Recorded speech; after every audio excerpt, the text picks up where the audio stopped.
Luke! No. Sorry to disappoint. You enjoying your holiday? I was until you decided to crash my family barbecue. Yeah, well, I'm here on police business, you see. With a warrant? No, I don't need one. Monica and Edward, they've kindly allowed me to search the premises. The police have already done that. Yeah, no, I thought I'd do it myself, in case they missed something. Really? Gee, I didn't realize that police commissioners have the time to personally inspect every crime scene. See, I have Maya Lomax on my back, and she really wants me to close any unsolved cases. For example, the disappearance of your husband. You're not going to find him here. Would you answer some questions for me? I have already told you absolutely everything I know. All right. Anthony is dead.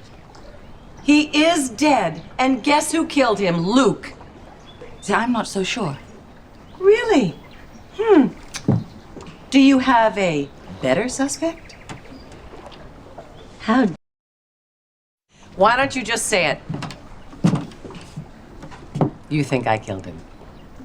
I think you're pointing the finger at Luke because you're mad at him. And you're not? He left you high and dry that night as well, unless the two of you have already made up. No. No, I haven't heard from him since he said he was coming over to straighten things out with you. You mean dump me? It's okay, you can say it. It's not the first time. Luke and I tend to burn bright and then flame out just as quickly. Usually when something or someone takes his attention. It's the thing about Luke Spencer. He has the attention span of a gnat. Someone you claim to love, you clearly don't have a very high opinion of him. Well, you shouldn't either. He's clearly played both of us, and God knows how many other women. He's probably shacking up with someone right now. You just theorize about where Luke is all day long. Yes, we certainly could if we wanted to waste time. He and his companion of the moment could be practically anywhere by now, from Burma to Borneo, as long as she's picking up the Can we tab. just stick to the matter at hand, which is your presumed dead husband? It is not a presumption. He is dead. I found the body. Right, in here. Yes, in here, along with the murder weapon. And then what?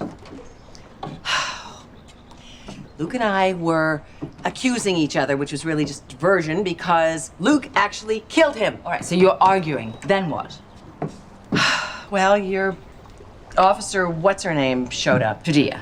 Yes, she showed up with another She policeman. was responding to this call about shots fired on the premises. Yes, she was, and they were on their way down here to the boathouse, and Luke and I did not want to get caught with the dead body. All right, so you grab this body and you take off. We made it as far as the terrace, where we laid him out on a lounge. And that's where Padilla found you. You know, if she's the best and the brightest your police academy has to offer, you have your work cut out for you. That woman was standing right next to a dead body and didn't realize he was dead. Yeah. All right. Well, according to her report, she says that the subject was unresponsive and that Luke said he was sleeping. Yeah. Luke said a lot of things that weren't true. At the top of the list was that he was innocent of murder. If the plan was for you two to get rid of the body, why didn't you do it right after Padilla and the other officers left? We would have, if Heather Weber hadn't shown up. So Heather was here the day that Anthony's body went missing? Yes. Ever the opportunist, she had stopped by to rub the Franco scandal in our faces. I'm sure you read the gory details. Yeah, Franco's the baby's father or something. Yes, he's also my brother's son. Heather went on and on about how fortunate we were to have such a talented artist in the family. I should have known she'd be a Franco fan. Psychos attract.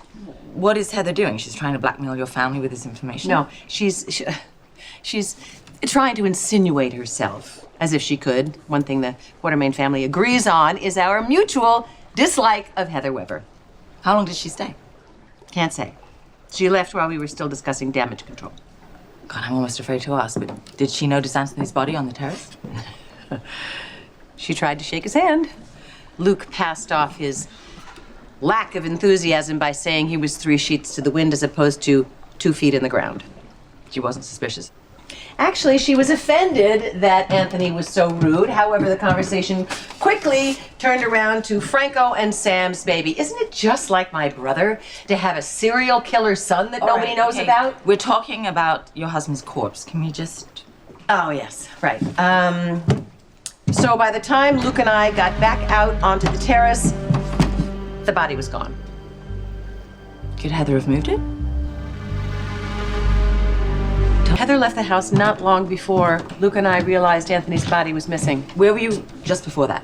We were in the den with Monica. Okay, so it's feasible then that Heather or someone could have moved the body before you and Luke came back outside. Well, that begs the question, why would she do it? Because she's unstable. And she has this obsession with Luke, and maybe she felt that if she moved the body, she'd be helping Luke somehow. And the 4th of July feast for my handsome friend. I hope Luke isn't too hungry. He gets cranky when he skips a meal. Oh, sorry. Hi. Anna Devane. Or should I say, Commissioner Devane. Yes. Fancy running into you here. How are you? Never better. Beautiful day out. Please wish Luke a happy 4th of July for me.